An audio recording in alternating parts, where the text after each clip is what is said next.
this is Trish, and welcome to Teacher Therapy. Today we have a very special guest named Paul, and he's going to talk to us about what it was like to switch into the teaching profession later in life as a second career. And spoiler alert, it wasn't the best, and he's going to tell us why. So Paul, why don't you tell us, why did you want to become a teacher in the first place? I had always kind of wanted to teach since I was in college. My first job right out of college was teaching at a high school in Japan, and I taught English for a year.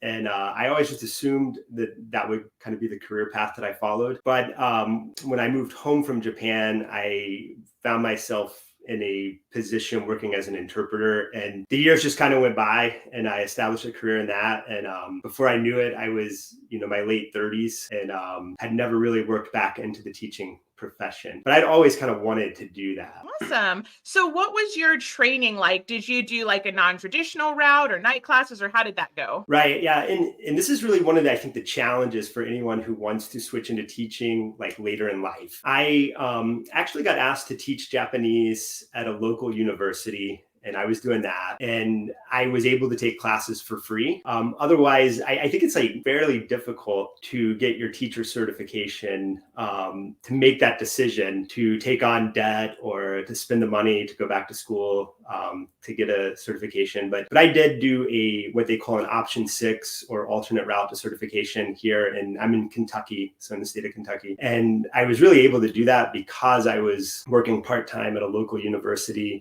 teaching Japanese. And so I didn't have to pay out of pocket for it. I guess you would say that's kind of the spark that allowed me to just take a chance on it.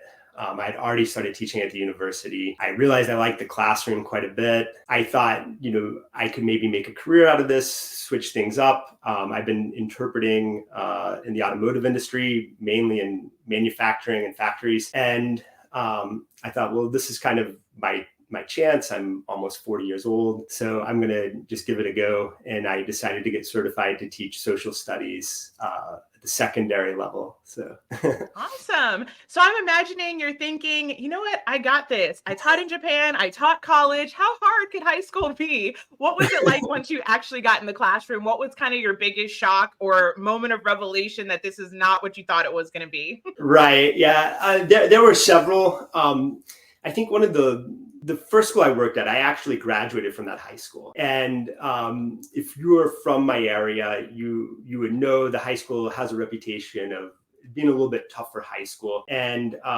but I kind of had this chip on my shoulder that I wanted to go back to the school I had come from. And for me, it was like an opportunity to help out, or I don't know, to make a difference or whatever. And I would say one of the most difficult things right off the bat was my first day or two of PD, just opening my Chromebook and having like 50 tabs open and realizing that teaching in high school is very much connected to your Chromebook and to technology.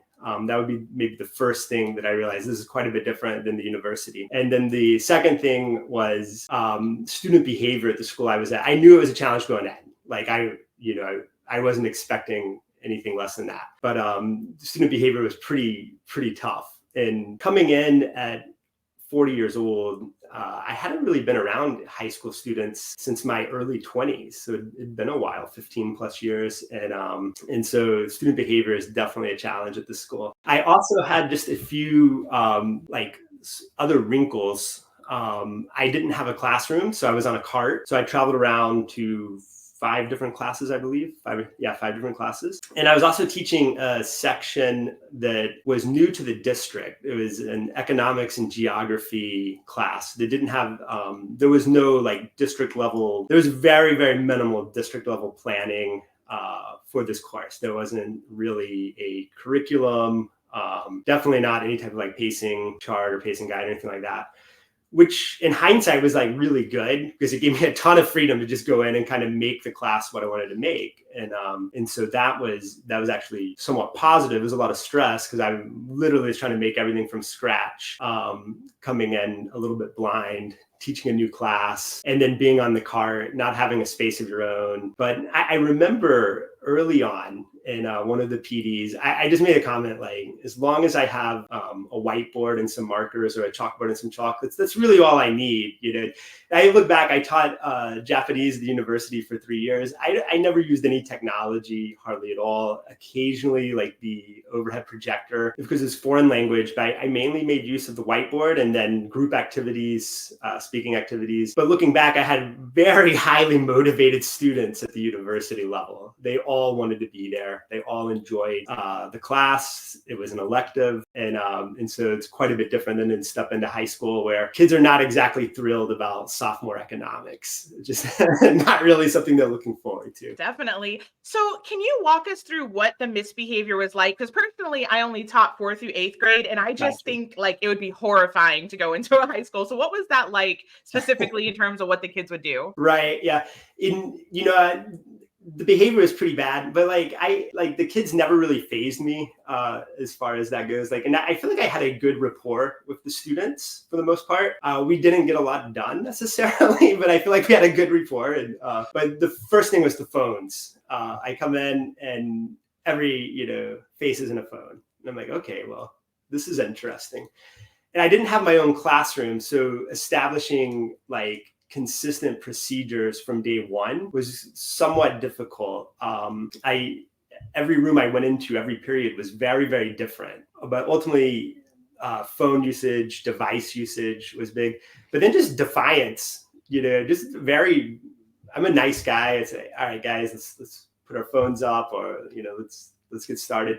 And just getting cussed at, or getting just out and out defiance. Like, you can't tell me what to do. I'm not listening to this guy, et cetera, et cetera. Had a lot of that in the early, I guess, months when I first started. But I kind of just laughed it off. I'd spent, 13 years in factories. And I thought it's kind of interesting that these kids speak like this. It's kind of funny. But definitely a lot of defiance. And then just getting them to do anything, apathy. I would say apathy was way worse than I had expected. And looking back, that's probably my expectation also wasn't fair. I don't know what I should have expected going into high school, but a lot of apathy and device usage, just defiance, kind of ignoring things I asked them to do. But for the most part, I just used a lot of banter back and forth with students. And I really think by the end of the year, I had a really good rapport with my students, but I had to use a lot of effort at getting there. And how much economics and geography they learned, I think that's very debatable. I don't think so much, but I do think the behavior did improve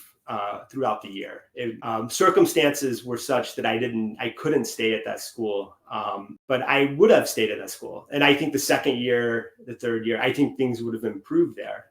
But my wife got a job opportunity, and we ended up moving about 2 hours away. And I was back in the boat of, okay, well, I taught for a year. Do I go back to my old career, or do I continue teaching and try at a new school and see what a new school is like? And I had just started to get used to where I was at. And so I decided, I'm going to interview at a couple different places, and ended up going to a more rural school, a more rural environment than where I had come from. And I ultimately decided to try teaching another year and ultimately continue teaching. But it didn't work out. So do you want to tell us anything about kind of what went wrong in that situation with the second school? Yeah, the second school, I've made quite a few notes here. The second school, the behavior was much better.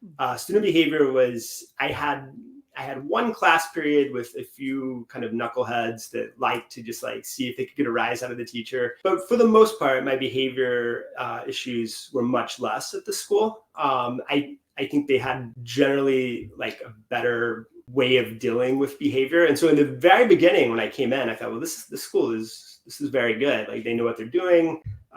Behavior is much more under control. The cell phone's much more under control here than where I had come from. I didn't necessarily feel like I was on an island as a teacher trying to police everything on my own and figure it out on my own.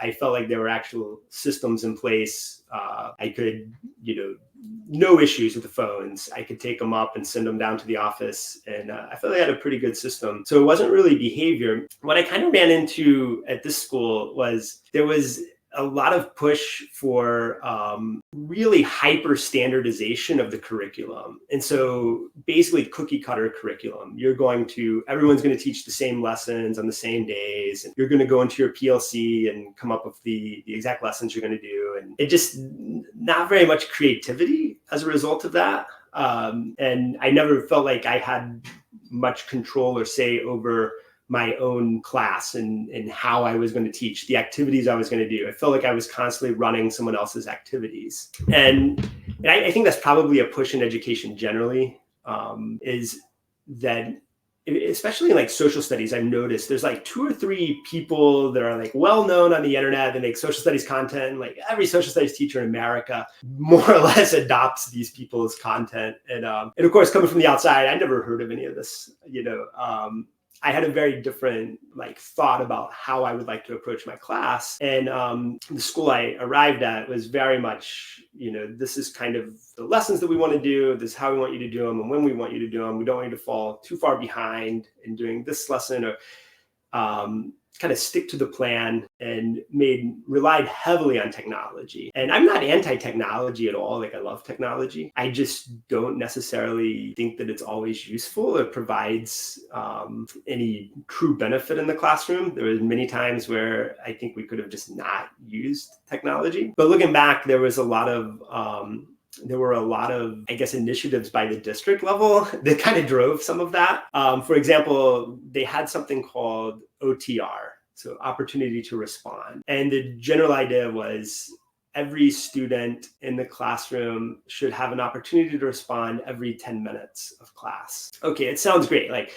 My way of thinking about that is, well, every student always has an opportunity to respond, because I'll always stop class for a raised hand. I'll always throw questions out to students. And there's many ways you could get responses from students. But if you want to see that every single student is responding every 10 minutes, you end up kind of pushing your teachers into using technology a lot. So we used a software called Pear Deck a lot. I would say the vast majority of our lessons were designed to be used with Pear Deck, which is kind of like a plugin to Google Slides where students can make comments or answers or responses in real time, almost like a quiz show or something. That's just not how I wanted to run my classes. I didn't want to be a moderator at the front of the room with a screen every single day and say, all right, we're in slide 4. What are your thoughts? Let's see what everybody says. Let's check and see what everybody says. But if you're not doing something like that, then you're not getting a response from every student every 10 minutes. And I just thought this is kind of an arbitrary thing. And you say, well, we just need every student to respond every 10 minutes. That seemed like a little bit arbitrary to me. And it forced all the lesson design more or less to the path of least resistance. So what's the easiest way to get that? And I felt like that works for some teachers. They probably enjoy that. But for me, it wasn't my style. It wasn't how I wanted to conduct my classes. So I felt like I never really was able to teach how I would like to teach. I just kind of felt like a gimmick, if you will. This is kind of like a gimmick.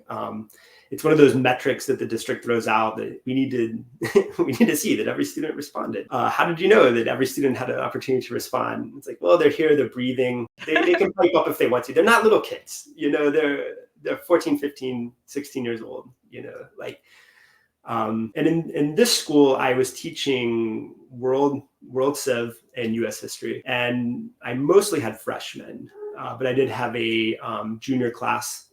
And all my juniors were working. They were out in the real world. They were just biding their time till they could get out of class, out of school, and move on with their lives. And again, they were big boys and girls. And at some point, it was up to them if they wanted to participate or not. And I was willing to let kids fail if they didn't want to participate. They don't want to do anything. It's their decision.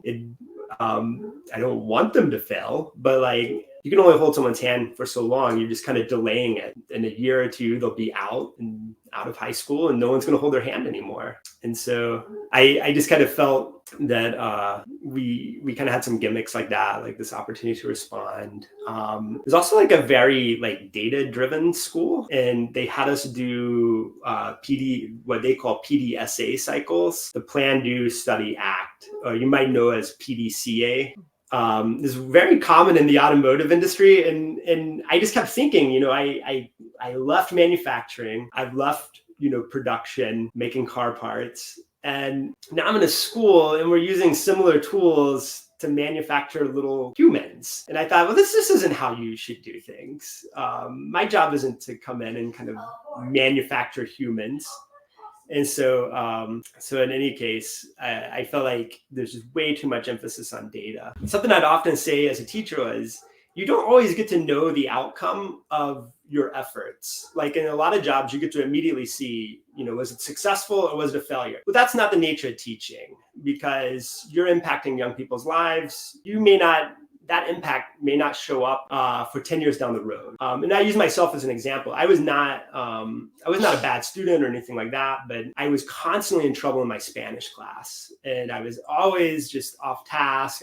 My friends were in there. I got detentions. I was sitting out in the hallway. I was driving my teacher crazy. But then I graduated high school and I got really interested in foreign languages, and I ended up studying German and studying Japanese, and I became a Japanese interpreter. And I remember running into my old Spanish teacher, and I was probably in my late 20s, early 30s, and just talking with her like, hey, I really, looking back, feel that I learned a lot from you, and you impacted me a lot, and I've made a career out of foreign language. You probably never would have guessed that. So maybe that made her happy. Maybe she didn't care. But the point is, she doesn't get to see that when I'm 15 or 16. But when I was 28, 29, 30 years old, she did have an impact on me. My teachers did have a very positive impact. And by focusing on data so much, I think schools, you're kind of missing the point of what I think education is about. And a lot of the impact you're going to have on young people,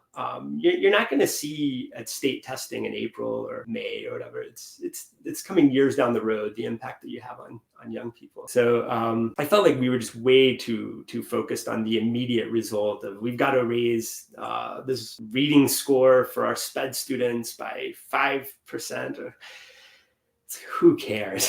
I sure don't care. And so we were very much like a data-driven school. I think that's normal for a lot of schools these days. They're looking at a lot of metrics to determine if they're being successful or not. I just think they're looking in the wrong places for that, personally. But maybe I'm just too old school. I think a lot of teachers would agree with you, including myself. And I'm kind of curious, it sounds like the behavior was better at the second school and it was more organized. So did you see a higher quality of work, or did you feel like you just were pressured to pass everybody, even if they turned in bad quality work? No, I didn't really see any higher quality work. And in fairness, so I taught all like what I would just call like regular classes. I didn't teach AP or advanced. Well, I'll get to that on the advanced, actually. I didn't teach AP or college prep or dual credit classes. And I didn't really see a big difference. Effort was minimal. Students didn't put a ton of effort into homework. And our homework assignments were very easy. Our quizzes were extremely easy. And I sometimes think we make things so easy that like the kids know it's really easy and they know it's kind of dumbed down, and that demotivates them even more. And one example I had, we were going over like the age of exploration and like, Columbus and Amerigo Vespucci and all these guys. And my daughter is in the 4th grade. And at the very same time, she was learning about the age of discovery. And she had a quiz, and it was on her Google Classroom. And so I looked at her quiz, in her 4th grade quiz, and I compared it to the quiz I'm giving my 14-year-old. I was like, really, it's basically the exact same. And I thought to myself, well, the problem isn't that they don't understand this stuff, because my 4th grader understands it. The kids understand the content, but it's boring, and it's kind of been dumbed down to a point that like a lot of the kids, if your expectation level is so low, then they're going to meet that expectation level, and they'll be happy to meet you at the very bottom. If it gets them out of class with an A or a B. What I would say in my first school, we had the policy of, if you failed the first semester, we'd give you a 50. Because I had students who did nothing. I literally didn't do a single thing. And then I have to give them a 50. And of course, some of the students would go on to pass the class. A few of them didn't. It's like giving them the 50 even didn't help, because that was not the fundamental problem. Why ever they were not motivated, why ever they didn't want to do the work, like it wasn't like a self-esteem issue with their grade. or something like that. I think we just think, oh, well, they just, it's self-esteem. If we give them the 50, they can dig themselves out of that hole. It's like, well, no, if they didn't do anything for a whole semester, like it really doesn't matter how much digging they do in the second semester. It's going to be difficult for them. And so that was a policy that I think is probably common in other schools.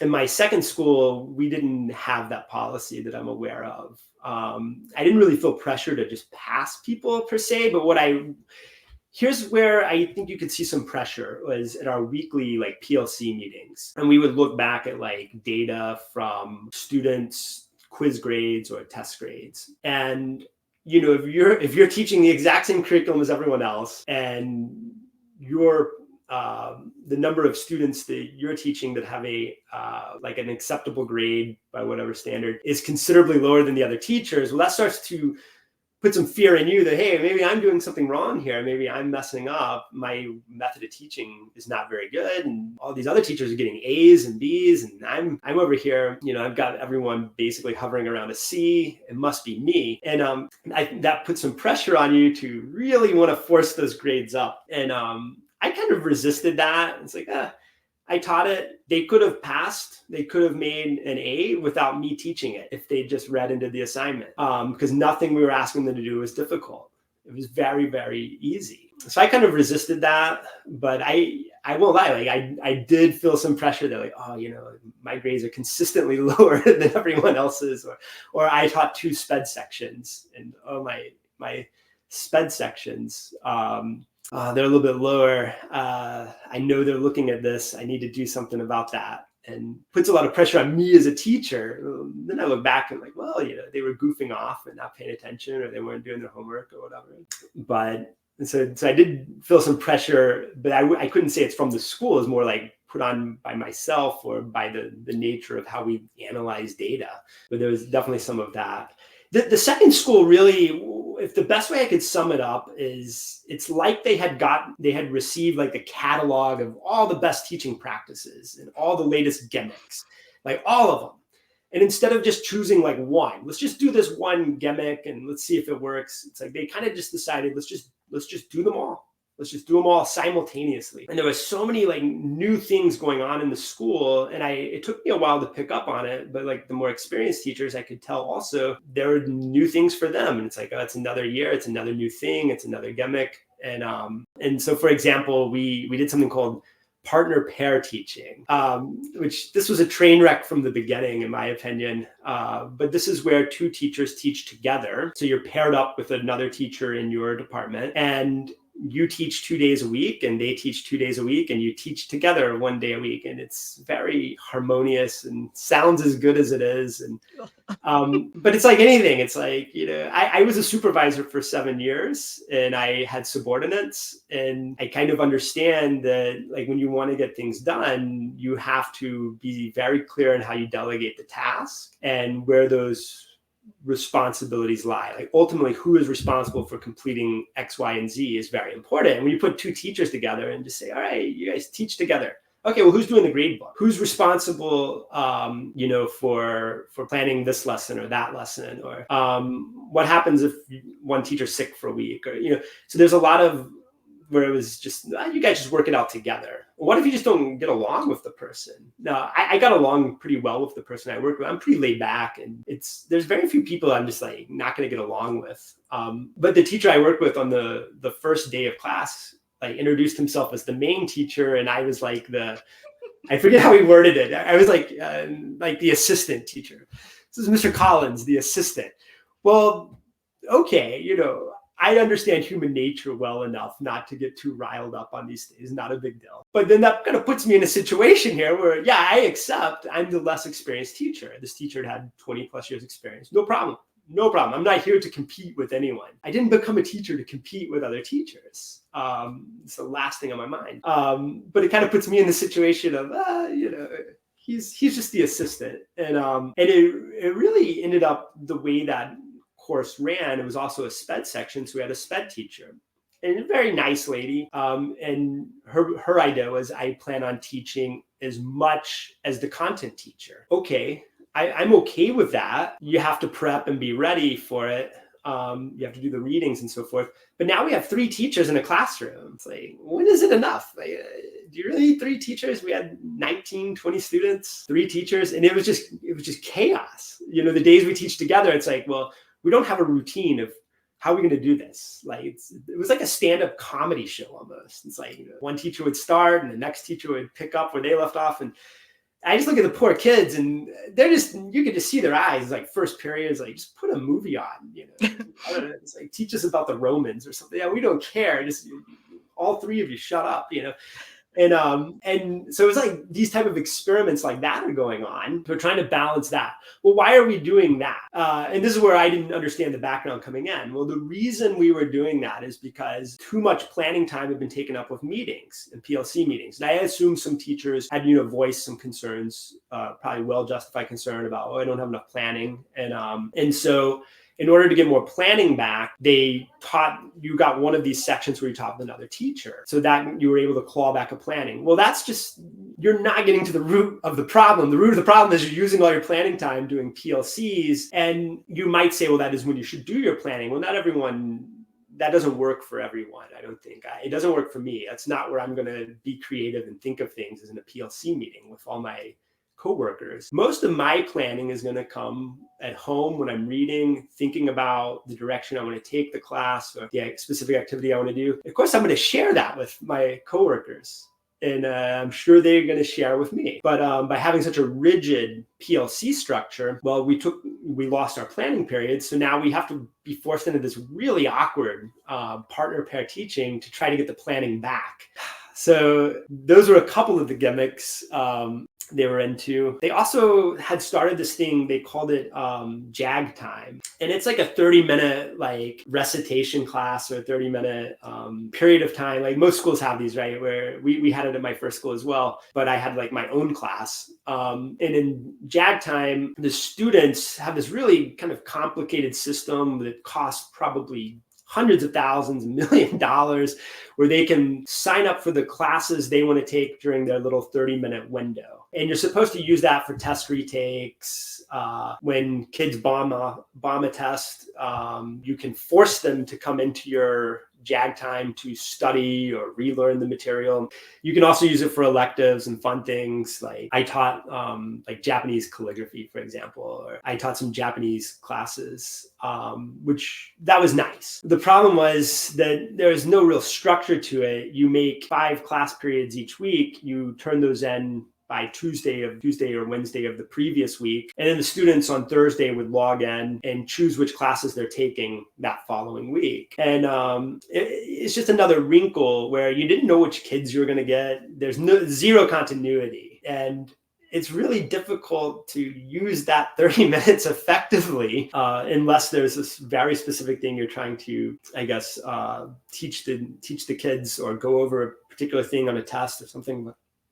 I found that it was largely just like a waste of time and not much was done. And it was very like confusing. So like the kids would get in trouble for not signing up for classes, and they'd get a detention if they failed to sign up for their classes. And fair enough, they need some responsibility. I kind of like that, I suppose. But it just was one more kind of new thing that they had introduced. So you had that new thing, you had the partner pairs going on. You had this real like very structured PLC system. And for example, I taught 2 sections. So I would PLC 2 days a week and then a department meeting 1 day a week. We all kind of stopped doing those towards the end, but like basically there was a department meeting.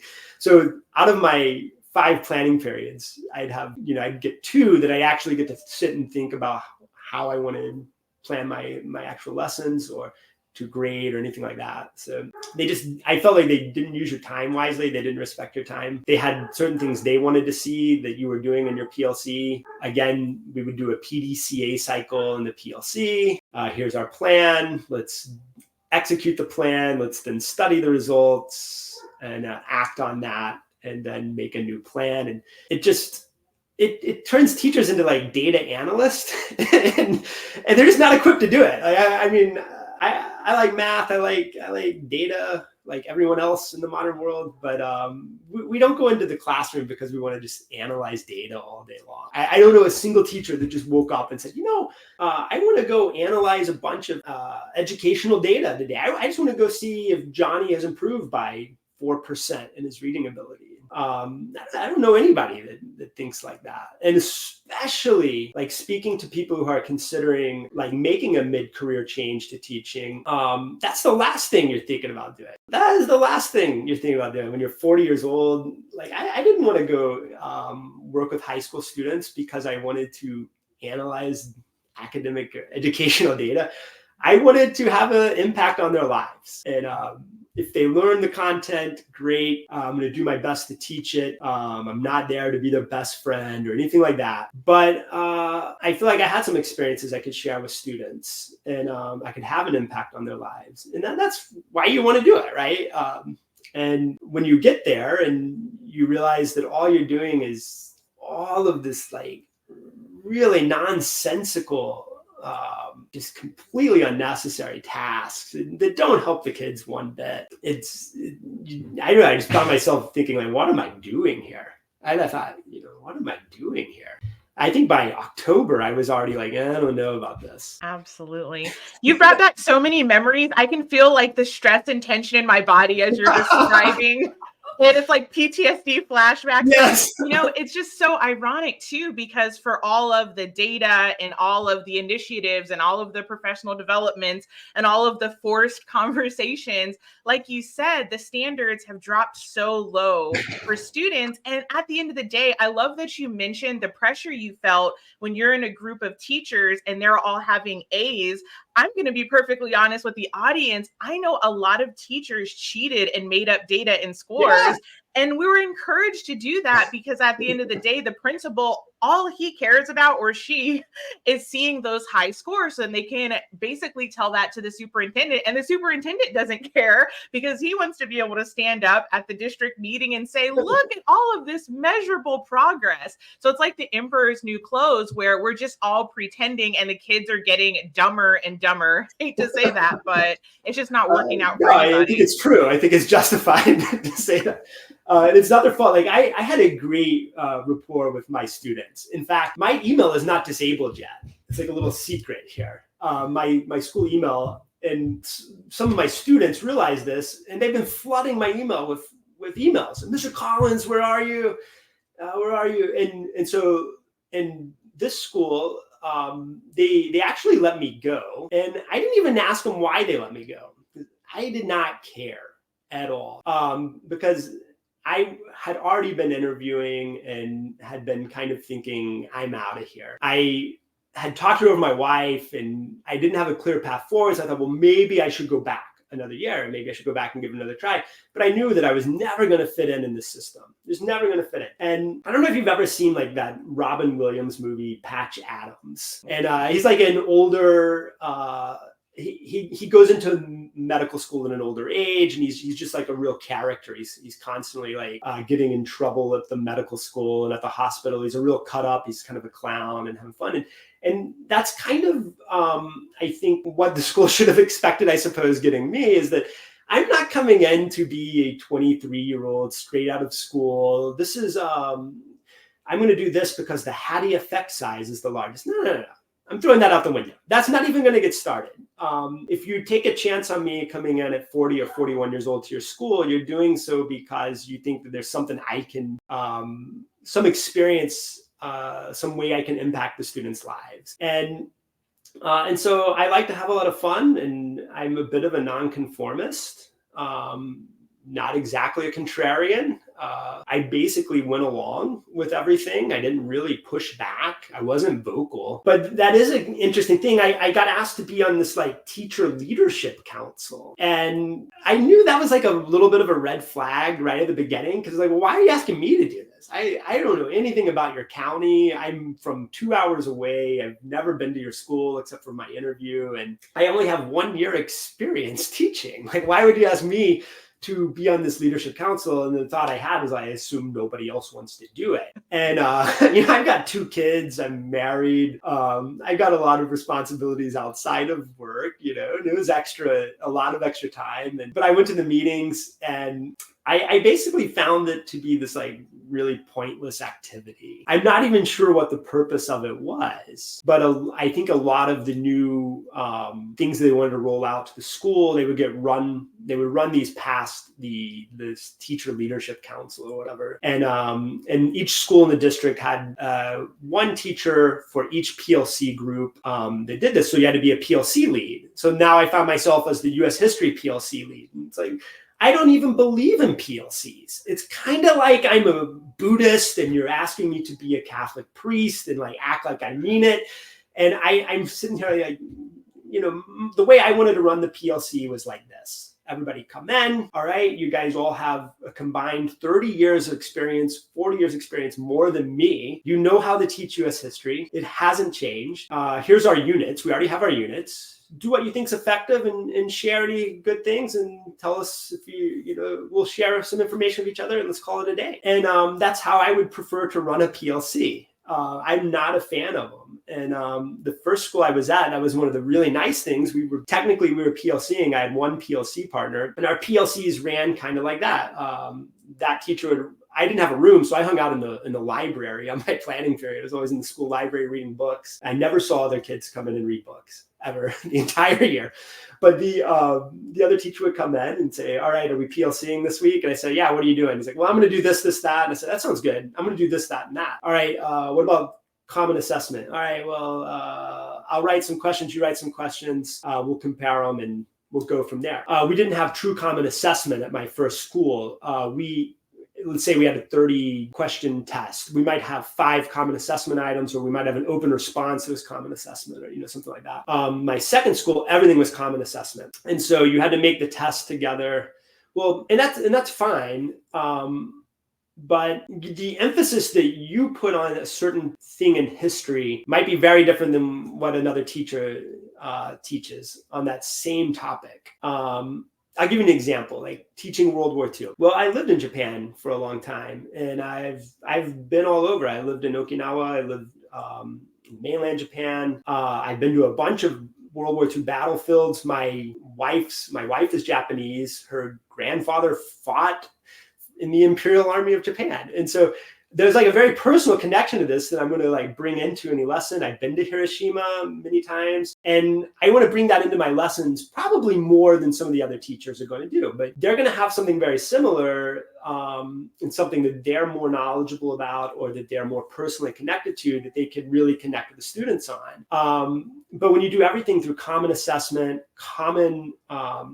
completely common curriculum with each other, activities and things like that, you really, you stamp out any of those opportunities for individual teachers to be creative and to really bring their strength to them. There are things that I was not strong in, or that I wasn't as knowledgeable in. That doesn't mean I shouldn't teach that. I should do my homework and learn more about it and teach it. But there's just certain areas, especially in a subject like history, where you have more knowledge or more familiarity.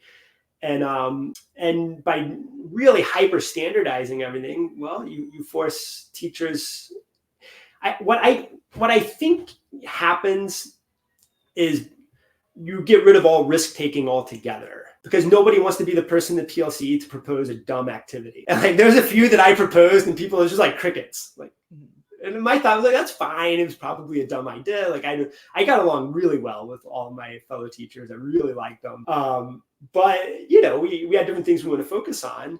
And I don't necessarily want people to run my lesson, and I don't necessarily want to run their lesson. And I felt like at least in our US history PLC, we were much better on that. We weren't as uniform. But in my World Civ PLC, it was very uniform. And I thought, well, that's kind of a shame.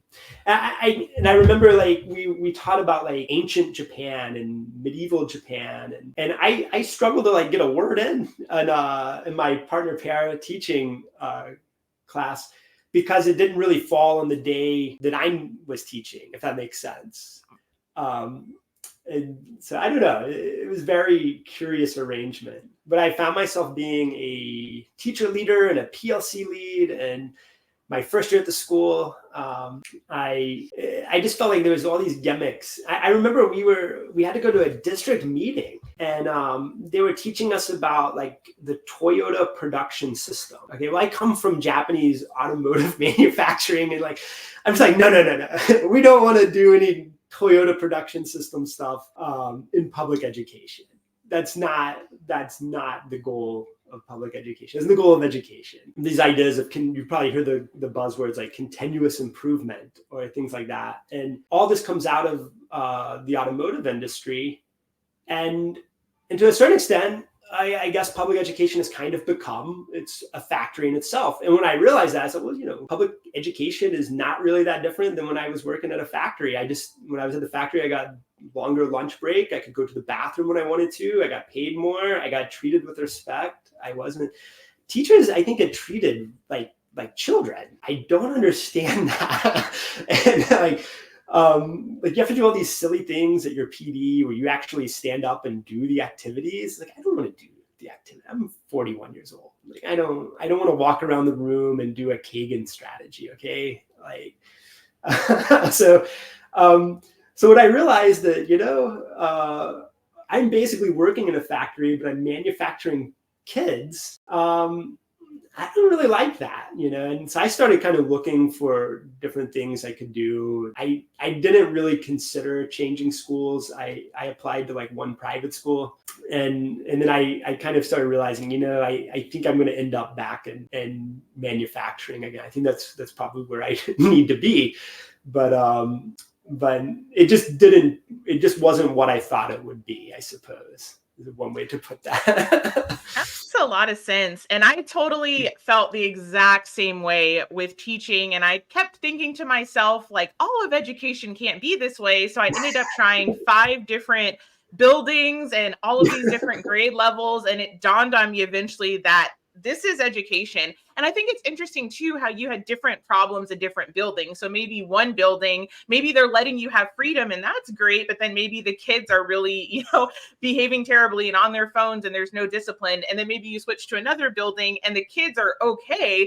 but then you're being micromanaged by like a tyrannical dictator. And so there's just all of these issues in education. And it's almost like Wheel of Fortune. Like, which one are you going to land on every year? And with administrators always coming and going so much, that can be a whole nother issue. So I'm kind of curious, what was your relationship like with admin? Because it kind of sounds like they liked you. They were putting you in these different leadership roles. So what was that dynamic like? Okay, so my first school, let me go back to the first school because it's a little confusing. I only taught 2 years. The first school I was at, there was like this like camaraderie of like, we are all in the trenches. We've got the 1,000-yard stare. These kids are just, it's a war zone. We have to have each other's back, and the culture among the teachers and admin was phenomenal at my first school. It was great. Like I still text with the teachers from that school. If I ever found myself living back, that was in Bowling Green, Kentucky, if I found myself back there, like I would consider going back to teaching, just due to that level of camaraderie. But you're right. The students were so bad that like, I think the admin were basically like, just have an impact on them. Just do what you can. And to put it in perspective, like that school was, it was like an extremely diverse school with a lot of refugee students from overseas. Like, I don't know how many languages were spoken, but 20, 30 different languages spoken in the school. They told us at the very beginning of the year that about 20% of students were ESL, active ESL, ELL learners, English language learners. But when I look back at it, if you took the students who had graduated out of the ELL program and you added them in, they had exited the program, it was like 50% of students did not have English as their first language. And I've gone to school in other countries. I've studied in other countries, and I know the difficulty that students who don't speak that language face. Like I personally went through it. The only time I ever failed a class was in Germany, for example. It's a long story, but in any case, so I kind of like, I understand that there's a lot of challenges in trying to bring all these disparate groups of students that come from all over the world, and then try to like teach them economics. I mean, there's a challenge to that. So I think the admin was aware of it, and they gave us, I would consider, like very long leashes. I really liked my admin. I respected them. I felt they respected me. My evaluations all went well. They gave me good feedback. I felt like I was growing as a teacher, like you're supposed to, and not necessarily that I was, teaching the kids, about supply curves or something. They weren't necessarily getting that, but like, I do feel like the relationship among teachers and admin was good. And then fast forward to my second school, and the behavior wasn't a major issue. There was like a few, kids here and there, but like it was not a major issue like my first school. And but everything, like you said, it was micromanaged. You're on a short leash. You got to do everything the way they wanted to do it. Here's another gimmick I completely forgot to throw out. This one just was mind-boggling to me. So I taught 2 special education sections, and they made this kind of rule or this policy that you needed to either be doing station teaching or parallel teaching every single class period. And so I'm in the like teacher leadership thing, and there's like this debate about it. Some of the teachers are pushing back, like it's really hard to do this in my class every single day to teach stations, how much work goes into that. And so then they reduced it to, I believe, like you need to do stations or parallel teaching 3 days a week. And I just thought, like, well, why don't you just let the teacher be a professional and make a decision on when they should do station and parallel? You're spending a lot of money employing a lot of certified special education teachers and a lot of teachers who have many years experience and are very good teachers. Why don't you just let them make a decision on if they need to do stations or parallel? But the data shows that we'll get those reading scores up if we just put them in stations and then leave them by themselves to figure it out as you walk around the station. I'm not necessarily against stations. Sometimes I like to use. I designed lessons that were stations or gallery walk or all these like new terms I never heard of in my entire life until 2022. But in any case, there was more the idea that I had to do it every single day. Now, parallel teaching, I absolutely abhorred. Like I absolutely hated it. Okay, parallel teaching is, as I understand it from the outside, splitting the class into basically smaller groups, teaching the same content. So as like I'm the content teacher of social studies, so I'm teaching the content, but my SPED co-teacher is also teaching the content simultaneously in the same room. And maybe she has 10 students and I have 10 students. And it's just, I can't hear myself think when there's a whole nother lesson in the same room. Like, why are we doing this? Yeah. And then I would think to myself, like, well, why don't you take your students? Well, why don't you keep the classroom? I'll take my students to the library, or you go to the library and I'll stay here. Oh, but then it wouldn't be parallel teaching. I'm like, I think I'm in a parallel universe here. Like, what's going on? Like, what is this crazy place I've landed in? And but in fairness to my SPED teachers, like I really like my SPED co-teachers a lot. Especially I had one that I worked with directly one-on-one in a class, and we had a great relationship. She was a very good teacher, but she was very stressed out, and I saw all the SPED teachers stressed out because they had all this pressure on them. Like, okay, you got to do this parallel teaching, or you got to do stations teaching, and how much effort and work goes into going back and making every single lesson fall into either parallel or station. And I'm just like, everyone? That's like, I mean, like I like to eat steak, but I don't eat it every day. That's not how the world works. The world is based on marginality. We do things on the margin. So, it's kind of like if you're going to the gym and you're doing the same workout routine every single day, you're gonna get bored of it and quit, and you're gonna stop seeing your performance increase. I think it's the same in education. If I'm doing the same method every single day, guess what the first thing kids are going to say when we come in and we put them into stations? Stations again. Stations suck. I hate stations, Mr. Collins. And then I look at them like, I do too. I would just tell the kids that. And they say, like, stations suck. I'm like, they do. They absolutely suck. And so there was just a lot of stuff like that. So my relationship with admin at the second school, getting way back to your question, I really didn't have much of a relationship with admin at the second school. The assistant principals My evaluator was one of the assistant principals. He was a nice guy. He did fine. He came in evaluated. I liked him, went well. But like the main head principal, I think the only time he visited me in my room was to inform me that I would not be returning to the school the next year. I was like, oh, thank you very much, and I was okay with it. Like, my advice to teachers who are worried about getting pink slipped is like, don't worry about it. It is like the biggest blessing in disguise. It's not even in disguise. It's a blessing because it's going to force your hand to do something and take another chance. And so I would share the text I sent to my wife when the principal came in, informed me, we're not bringing you back. So, I really apologize if I failed. I really apologize I didn't live up to your standards. I did my best. Thank you for the opportunity. I'll stay to the end of the year, basically. Leaves the room. I text my wife. I'm like, hey, I got fired. And she's like, yay, you're free. So, I think we put a lot of stress on, let's just be honest, like how much stress do I want to put on myself about trying to keep my $40,000 a year job when I can go deliver pizzas and make 50, you know what I mean? And so it's like, at the end of the day, I think teacher, you should just take the risk. You should teach how you want to teach. You know how to teach. It may not work out. It may work out. In my case, it didn't work out, but it worked out still. Like things are going better than ever. So no, I didn't really have a relationship with the admin at the second school. I was kind of there. I was occupying a space. I was filling a position, and I don't know why exactly they let me go. I didn't really ask, and I think they probably caught wind that I had interviewed and was looking for a different job, and fair enough. I do feel like as a professional adult, you're allowed to shop your resume. This is the difference in coming from the private sector too. In the private sector, the expectation is that you're shopping your resume to other companies, and that keeps your company honest. And I had 6 employees work for me in my time in my previous job before I came into teaching, and several of them left. And they came and said, hey, I'm taking a new job at a different place. I didn't react by getting mad and be like, you're leaving. This is, I thought you were loyal. Nah, come on.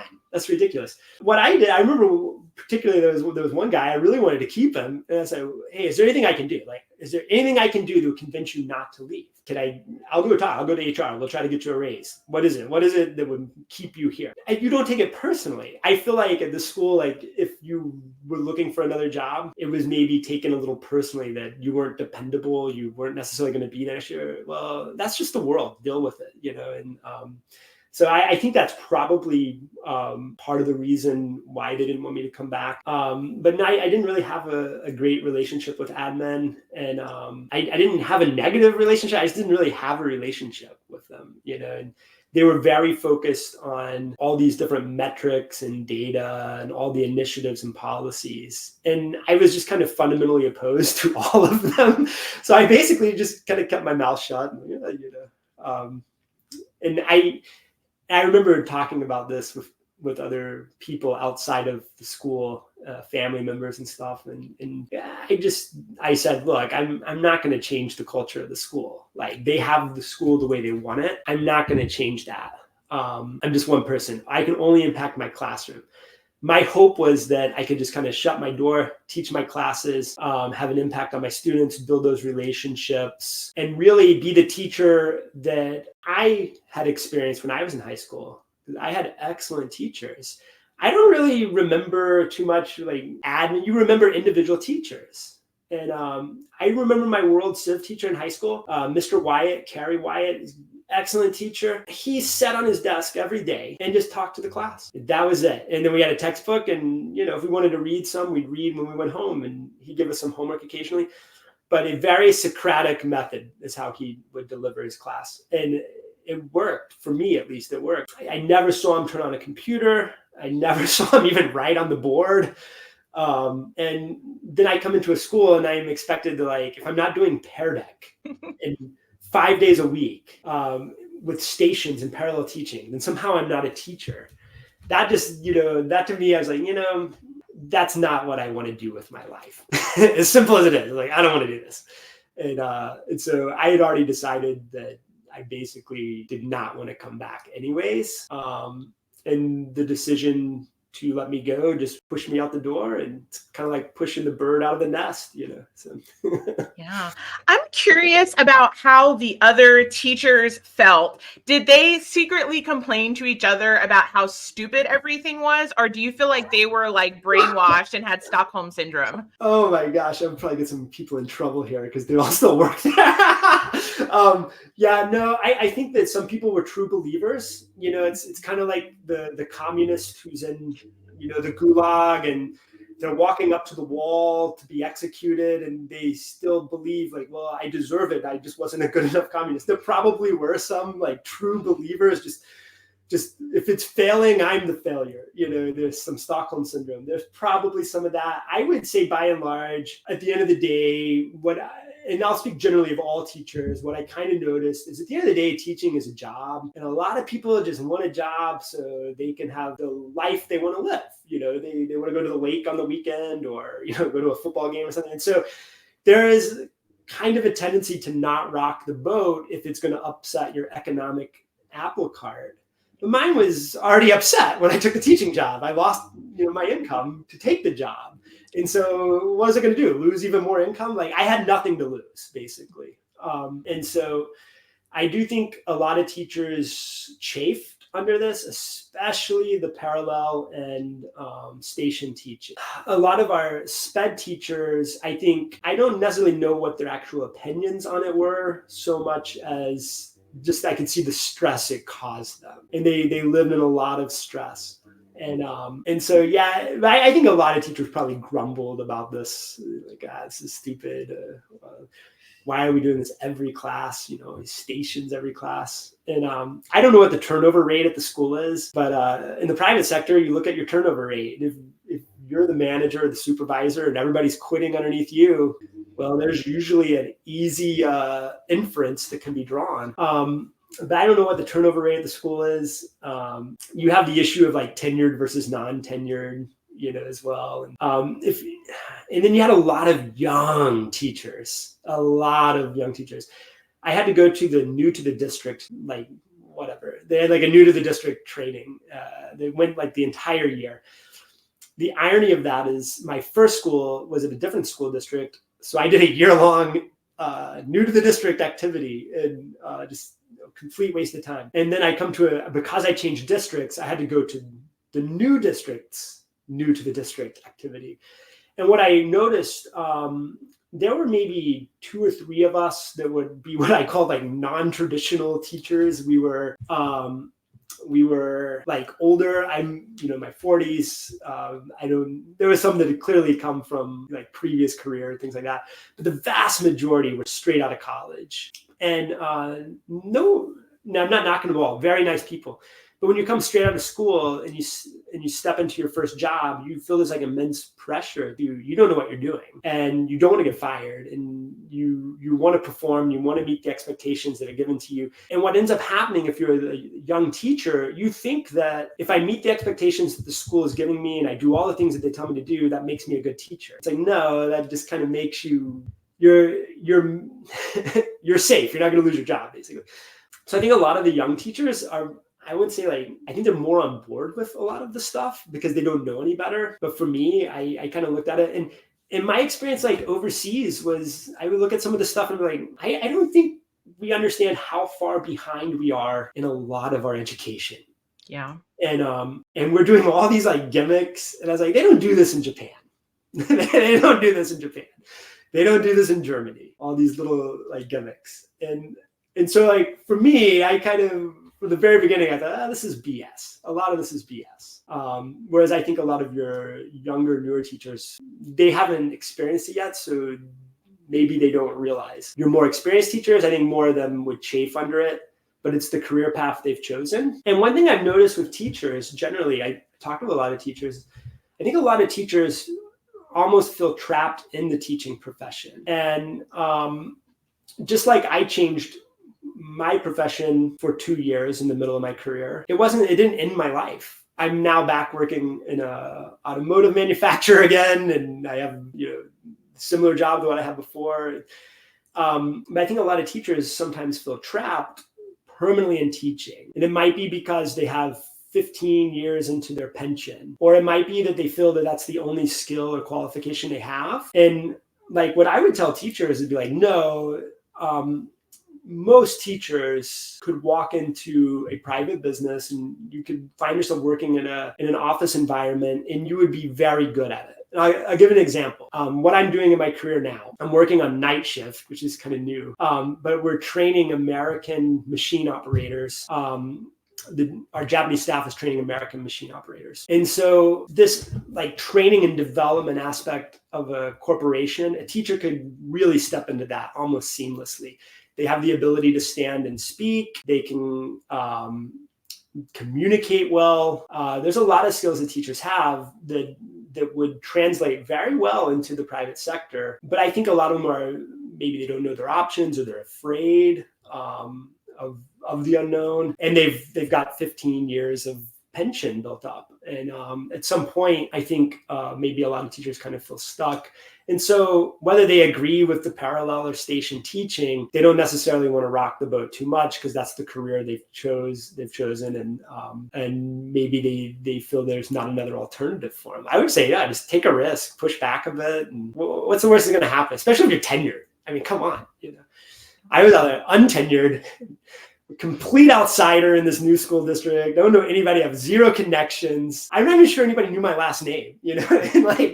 And so I don't know. For me, I think you should take the risks in your teaching personally. But I appreciate that. Yeah, I can relate to what you were saying about teachers feeling stuck. Because I almost got to that point because I was only teaching for 8 years, but I really thought that I was just going to have to stick it out because I was like, I had an undergraduate degree in youth ministry, then I got a graduate degree in education, and I was like, those are two really specific career paths. Yeah. So I was like, what am I going to do? I mean, it just so happened, I'm married and my husband got a different job where he could support both of us and I could stay home. And now I'm in graduate school to become a counselor. So that's a third career path. But awesome, I am so glad though to be out of education because it was really, really affecting my mental health. And you seem really like happy and lighthearted, but did it stress you out at all? Were you starting to feel it kind of bring your mood down at all? Oh, it was horrible. Like I had 2 years, I was nothing but stress. And what I would say for teachers, that I learned a lot of respect for teachers. I do think a lot of people can look at the profession and say, oh, teachers don't really do much and they get all summer break and blah, blah, blah, blah. And I'm not saying that I was necessarily in that camp, but it's really hard to understand someone else's situation unless you actually do go walk in their shoes. And so I didn't understand teaching until I became a teacher. What really stressed me out the most was I was working on my graduate degree at the same time. I was trying to raise 2 kids. I bought and sold 2 houses in this 2-year period of teaching. I was teaching at the university still. I didn't give up my university part-time jobs. I was teaching Japanese in the evenings. I would go to school at the high school I worked at. I would get off at 2:45, pick my kids up at 3. I would drive with my kids to my university office and I would start my Japanese class at 3:30 and I would be done an hour or so later. And that was kind of my routine. And then I'd go home and then I'd have to do all this like busy work. And I found like the graduate degree in education, there were some things I liked about it, and there's some things I thought, oh, this is like a waste of time. But the fair amount of work. And then on top of that, I didn't have a curriculum. So I was trying to build a curriculum at the school. I didn't have a classroom. I didn't know how to use Google. Okay. And like little things, I didn't know how to use Infinite Campus to like do my grade book, like just figuring all of that stuff out and trying to do it on the fly and still get, a reasonable amount of sleep. And, so I was pretty stressed out for the 2 years I taught. It got better the second year. And then when they, when they told me I wasn't coming back in March, like zero stress, I was like, oh, cool.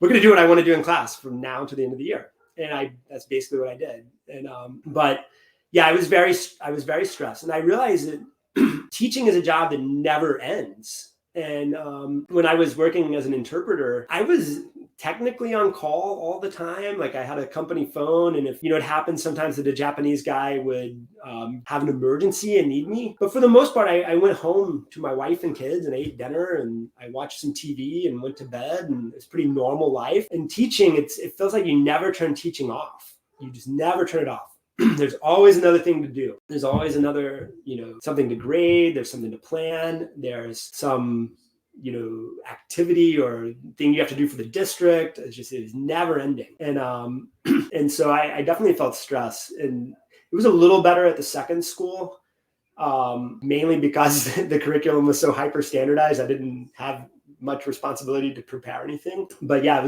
I was stressed.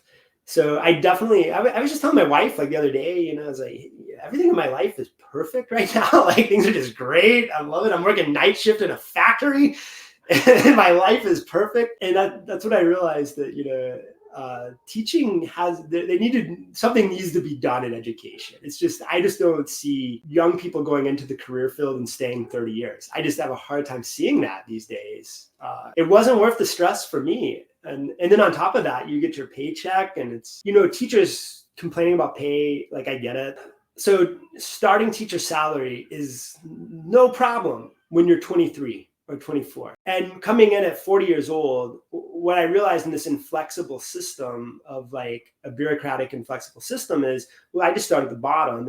Nothing else matters. So it's years of service. So now I'm going to be paid at a level that is, basically equivalent to what you'd expect, at 24 years old, but I'm 41. And that is a major deterrent to bring in professionals into education. In fact, no one in their right mind is going to do it. My theory was I would have more time with my kids. Man, that was a bad theory. I definitely had less time with my kids. And when I was with them, I was more stressed out because I had a million things to handle related to my school job. And so yeah, I guess my theory about what teaching was like and what it actually was quite different in reality. But I would go back to the pay thing and just say, like, if you've worked 15 years, your pay as a teacher is probably okay. It's probably not, it's probably somewhat equivalent to other people in other fields with equal education. But because you start at like 0 years of service, rank 3, whatever it is, the lowest rank in the middle of your career, that is just such a deterrent to bring in anybody who would possibly be interested in a change. I think there are ways that could be reformed if they really have a teacher shortage. They always talk about teacher shortage. Well, I got pink slips. I don't know how much of a shortage there is, but you're not going to attract a lot of like mid-career talent that could come in and teach, or even if they just wanted to come in like me and teach a couple of years. And I don't think I ever planned on retiring from teaching. It was like a 5-year plan, basically. And you're not going to attract those people. It's going to be a tough sell to bring a professional into education the way it is now. And then on top of that, saddle them with $30,000 of debt or something, Absolutely.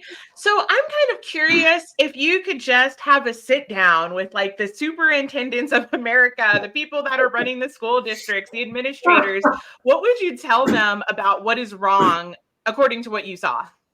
Oh my gosh. Where to start? I think the first place I would start would be to stop focusing on educational data. Stop focusing on this. Stop making this everything about the educational experience. It's ruined school. Like, school is horrible now. It's so bad. Like there's a reason that public school teachers send their kids to private schools at a much higher rate, and private schools have their own problems. But like there's a reason that they do that. They're in the schools every day and they see them. Like, I don't want my kid going here. That's the first thing I thought, was like, my kid's not going here. But in any case, I think I would start by like, let's not make this a manufacturing operation. We're not manufacturing little humans. We're helping them grow and develop, and we're guiding them. We're trying to teach them many different things. Some are purely academic and some are more life related, I suppose. But the over-reliance on data and like these outcomes that you can see within a year, you're not going to see educational outcomes in a year. That's absurd. It's just not going to happen. I would probably tell them to take Hattie's effect sizes and just throw it in the trash. When I got hired to teach Japanese at the university, my boss, great guy, like absolutely love him. The first thing he told me, he said, "Paul, there's pedagogy and there's sanity." He's like, just choose sanity. And so like, And I think there's a lot of truth to that. Like, we focus so much on the data, and we miss, I think, what's really important about education. A German professor that I'd had in college, when I came up to teach at the same language department, the advice she gave me was, don't try to get through the material. Don't try to cover everything. Try to get them to be inspired or interested in the language and the culture, and the learning will take care of itself. And I think that's just true of everything. If you're really interested in something, you're going to learn it, whether there's a school or not. And so I think I would just sit down and say, like, you're way too focused on these outcomes. You're way too focused on the data. And I would just chuck that right out the window. That'd be the first thing. And then I would with that, I would say you need to focus more on creativity. There needs to be like, school is terrible because of the lack of creativity in school. There's very, very little creativity that I saw in 2 years. And I think that's a major factor of students. They're bored. And I would be bored. I remember, like, sitting through teaching my lessons thinking, like, this is horrible. Like, if I were one of the students, I'd be so bored. And I would tell my students that. I was like, yeah, this is really boring. And I remember commenting that we've taken the subject of history, which I think is the most interesting subject, and we've just made it boring. It's just horribly boring. It's mechanistic. We're doing, like, practice test questions and document-based questions and open responses. Like, no, nobody wants to learn history for that. We need to make it interesting, and you do that through creativity. And I felt there was a lack of creativity, and really at both schools. So that would be something that I would bring up. And, one issue with administration generally, there are not any natural paths of advancement in education. So, like, you can't just be, like, super teacher and, like, you get paid double of all the other teachers. Like, you don't have these natural routes of advancement. So, if you want a nice new car or something, what are your options? Well, you go become an administrator. And so your route to advancement are to go into admin. And I think a lot of people are not necessarily good administrators that end up in admin because the pressures, the incentives push them into that. They would have been happier if they just stayed in the classroom, but they don't stay in the classroom for many reasons, but career advancement is one of them. And I don't know a lot of people that just were, one day woke up and said, I just really want to be a principal someday. I don't think that happens. It's like, I remember being in elementary school and we were playing basketball on the playground, and there was one kid who always volunteered to be the ref. And I always had this very absurd. I was like, you want to be the ref? And he's like, yeah, I want to be the ref. I was like, okay. But I just don't think that happens very often. That people are like, well, I want to be a principal. I think what happens is people think, I want to help young people and I want to teach. And the career advancement options push them into admin. Whereas a lot of them would be happier to stay in the classroom, I think, but for whatever reason they don't.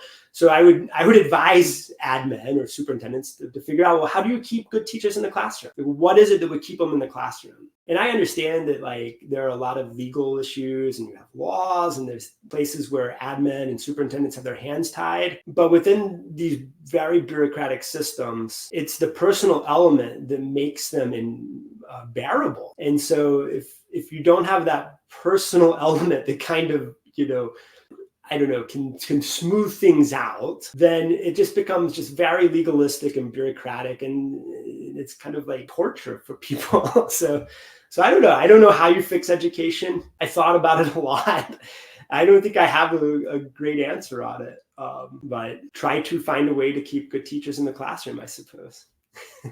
Awesome, Paul. I think you've done an amazing job of really capturing what a mess, modern education is and why it is so miserable for teachers that truly love the idea of helping students, and they remember these great experiences they had when they were students and they had these inspiring teachers. I think a lot of us went into the profession wanting to recreate that, and that we found that, modern education doesn't resemble even what school looked like when we went. And so I think there's so many teachers that are leaving the profession, and all we can do is hope that just by speaking out and sharing our experiences that something will change. And at a minimum, I hope that people don't feel guilt for leaving teaching, because it's not worth your health, it's not worth your family, it's not worth starving and having to eat pork and beans, because you can't afford steak or whatever. I just think a lot of teachers will really understand your story. So thank you so much, Paul. This Yeah, has no, been really good. And absolutely. Thanks for having me. I really appreciate it. absolutely. And audience, thank you guys so much for watching. If you want to interview with me, feel free to